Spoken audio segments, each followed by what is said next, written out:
Hello viewers, my name is Adam, and this is Seeking Media Productions. And in this video, I'm going to finally discuss Godzilla 2014. This film is produced by Warner Brothers and Legendary Pictures, and way back 5 years ago, this has been one of the most anticipated films coming out that year.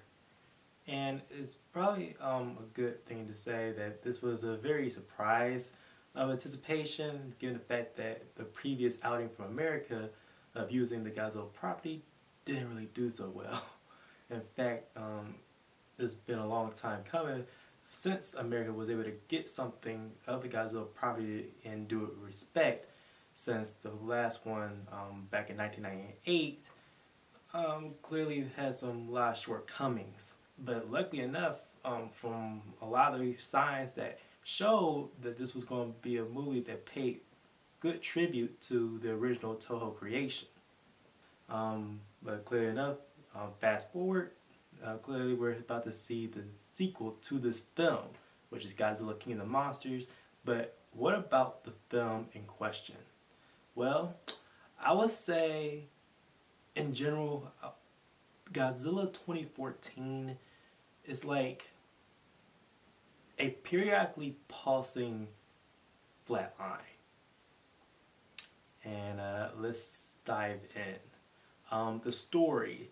The reason I say this is because the movie tries to juggle at least about 3 different types of storylines. Yeah, and this is mainly because it basically has 3 beginnings. The one that starts off in the opening credits, which introduces Godzilla.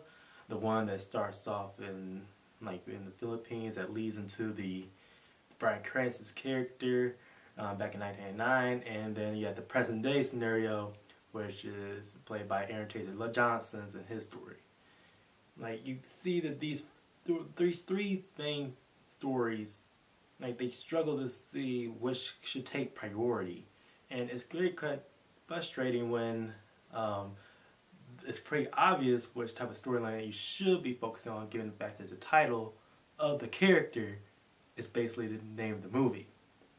But, like, playing double advocate around here, even though that I'm a Godzilla fan, I like to take things as what face value, and given the fact that what the movie shows is what we got.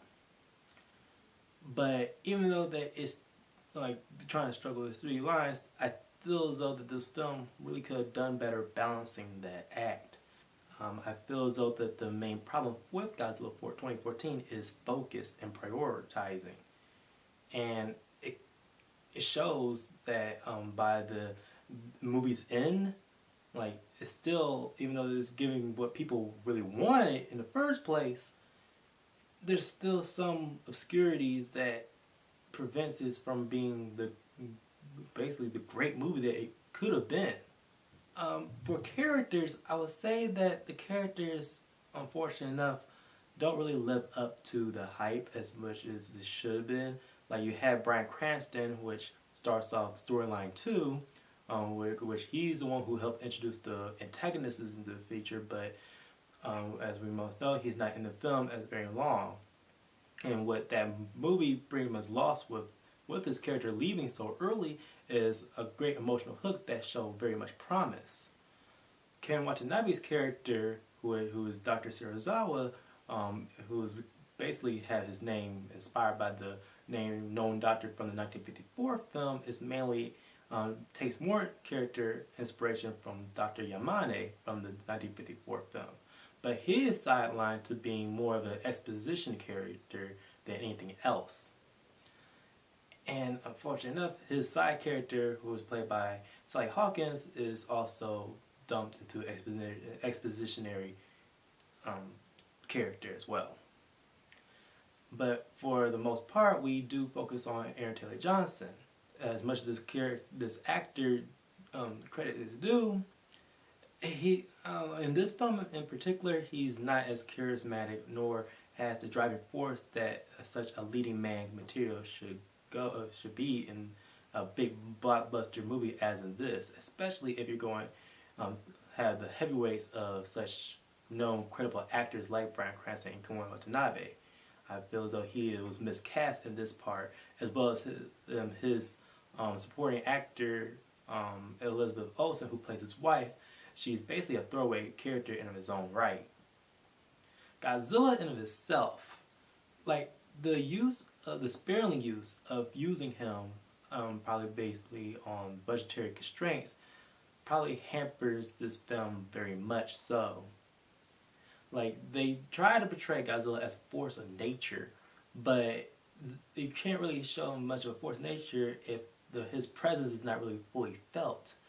For a movie that's called Godzilla, you will think the focus should be on him mainly, but instead we have him basically featured in his own movie instead of starring in his own movie. And him being a force of nature, it should call back to him having this grounded aspect to his persona, where, like from the 1954 film, where she was an embodiment of walking metaphor of nuclear radiation, you want to tie Godzilla into a much more modern scenario like climate change and all that, but you really can't do that when he's not shown, or his presence is not felt throughout the film that anchors that type of theme.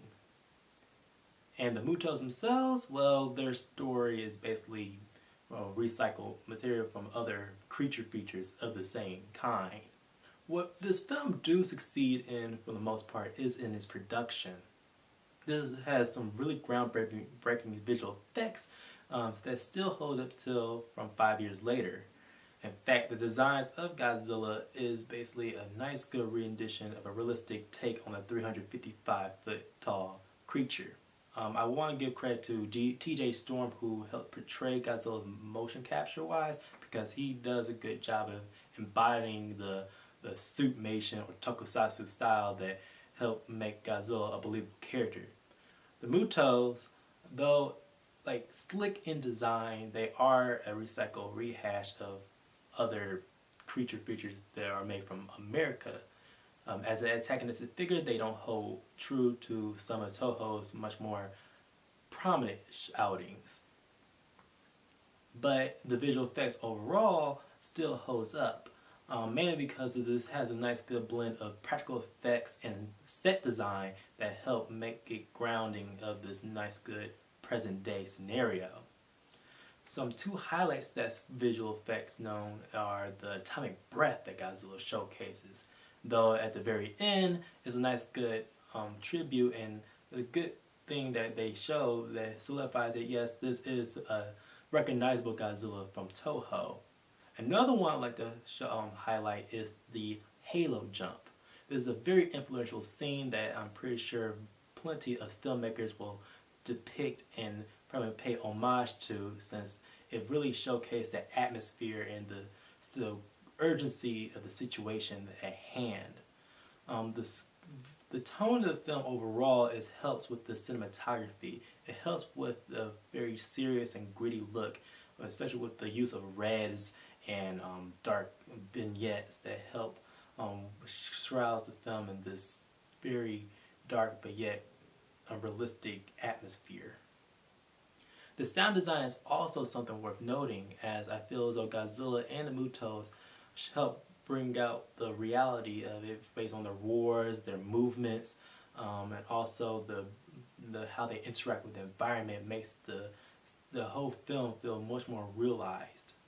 Unfortunately enough, the score from Alexander Desplat is a far cry from what previous Godzilla movies have done. I feel as though the music in the Godzilla film helps embodies the character and the world around it. It helps basically world builds as the story progresses.